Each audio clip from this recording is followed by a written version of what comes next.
మీ business ఏదైనా మీ ఊర్లో promotion చేయాలంటే అది సుమన్ టీవీతోనే సాధ్యం. ఇప్పుడే సంప్రదించండి.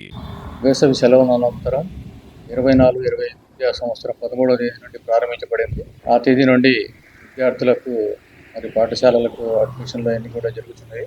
విద్యార్థులకు కావాల్సిన స్టూడెంట్స్ కిట్స్ కూడా ప్రభు ప్రభుత్వం సరఫరా చేసిన వాటన్నింటినీ కూడా మరి మండల పాయింట్ నుండి కైలాసంలో ఉన్న మండల పాయింట్ నుండి వివిధ పాఠశాలలకు చేర్పించడం జరుగుతుంది.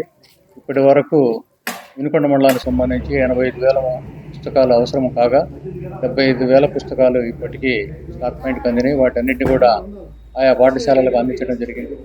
అదేవిధంగా మరి నోట్బుక్స్ కావచ్చు, బ్యాగ్స్ కావచ్చు, అలాగే notebooks, bags, text books, belts వీటన్నింటినీ కూడా పాఠశాలలకు చేర్పించడం జరిగింది.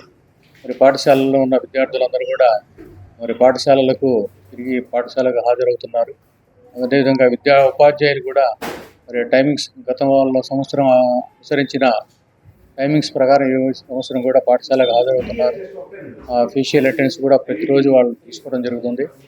అదేవిధంగా విద్యార్థుల యొక్క అటెండెన్స్ కూడా ఆన్లైన్ ద్వారా 10 గంటలకు పంపించడం జరుగుతుంది. విద్యార్థులకు మరి బోధన అనేది మొదటి రోజు నుండే ప్రారంభించాలని చెప్పి కూడా వాళ్ళకి ఆదేశాలు ఇస్తున్నాము. మరి ఇచ్చిన పుస్తకాలు వాటిని ఉపయోగించుకొని మరి చక్కగా మొదటి రోజు నుండే వాళ్లకు విద్యాభివృద్ధి కార్యక్రమాల్లో పాల్గొనాల్సిందిగా కోరడం జరిగింది. అదేవిధంగా రాష్ట్ర ప్రభుత్వం ఇచ్చిన ఆదేశాల మేరకు నేను బడికి పోతాననే కార్యక్రమం కూడా ప్రారంభించడం జరిగింది.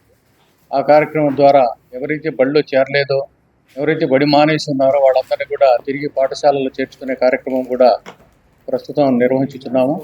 అదేవిధంగా పాఠశాలలో మధ్యాహ్న భోజన పథకం కూడా పిఎం పోషణ్ అనే కార్యక్రమం ద్వారా మరి అమల్లోకి వచ్చింది.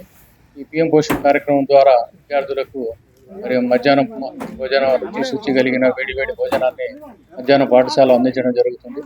దానికి సంబంధించి గుత్తేదారులు ఎగ్స్ కానివ్వండి, చిక్కీస్ కానీ సరఫరా చేయుచున్నారు. వాటన్నింటిని ఉపయోగించి మరి సక్సెస్ఫుల్గా ఈ విద్యా సంవత్సరంలో కూడా మంచి ఫలితాలు వచ్చేటట్టుగా విద్యార్థులందరూ కూడా ఎక్కువ మంది ఎన్రోల్ అయ్యేటట్టుగా పాఠశాలలకు తగిన చర్యలు తీసుకోవడం జరుగుతుంది. మరి అదేవిధంగా మరి ప్రభుత్వం ఎంతో ప్రతిష్టాత్మకంగా ఇస్తున్న ఈ సంక్షేమ కార్యక్రమాలు, అదేవిధంగా మధ్యాహ్న భోజన కార్యక్రమం, పిఎం పోషణ కార్యక్రమాన్ని కూడా పాఠశాలల్లో అన్నీ కూడా సక్రమంగా నిర్వర్తించి మరి ఎక్కువ మంది పిల్లలు దీని ద్వారా లబ్ధి పొందాలని చెప్పేసి మేము కోరుకుంటున్నాము. అదేవిధంగా పాఠశాలల్లో డిజిటల్ విద్యాబోధన కూడా అమల్లో ఉంది.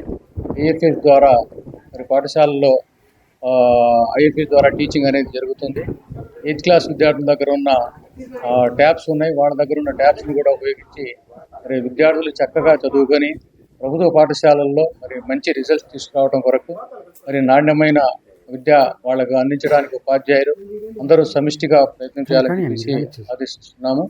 అదేవిధంగా మరి తల్లిదండ్రులు కూడా తమ పిల్లల్ని పాఠశాలకు ప్రతిరోజు రెగ్యులర్గా పంపించి మరి ఆ విద్యార్థులందరూ కూడా రోజు ఇంటి దగ్గరికి వచ్చిన తర్వాత హోంవర్క్స్ అవన్నీ కూడా సక్రమంగా చేస్తున్నారా లేదా, వారికి కావలసిన మెటీరియల్స్ అవన్నీ కూడా ఉన్నాయా లేదా అన్నీ కూడా కూర్చి వీటి ద్వారా పిల్లలందరూ కూడా చక్కగా ప్రతిరోజు పాఠశాలకు వెళ్ళేటట్లు, పాఠశాల నుండి వచ్చిన తర్వాత పిల్లలు ఏమేమి వర్క్స్ ఇంటి దగ్గర చేస్తున్నారు అనేది కూడా తల్లిదండ్రులు కూడా కొంచెం గమనించి తల్లిదండ్రులు, ఉపాధ్యాయులు, అధికారులు అందరూ కూడా సమిష్టిగా ప్రయత్నం చేసినట్టయితే మంచి విద్యా లక్ష్యాలు సాధించగలుగుతామని చెప్పేసి అనుకుంటున్నాము.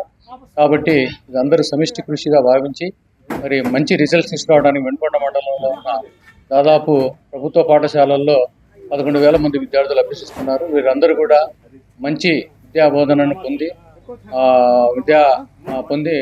చక్కగా రాణించాలని చెప్పేసి, మంచి ర్యాంక్ సాధించాలని చెప్పేసి ఈ విద్యా సంవత్సరం ప్రారంభం నుండే వారికి ఆశాభావం తెలియజేస్తున్నాము. మరి ఇటువంటి మంచి కార్యక్రమాన్ని మా మండలం ద్వారా మరి సమాచారాన్ని ప్రజలందరూ అందజేస్తున్న సుమన్ టీవీ వారికి ప్రత్యేకంగా అభినందనలు తెలియజేస్తున్నాను.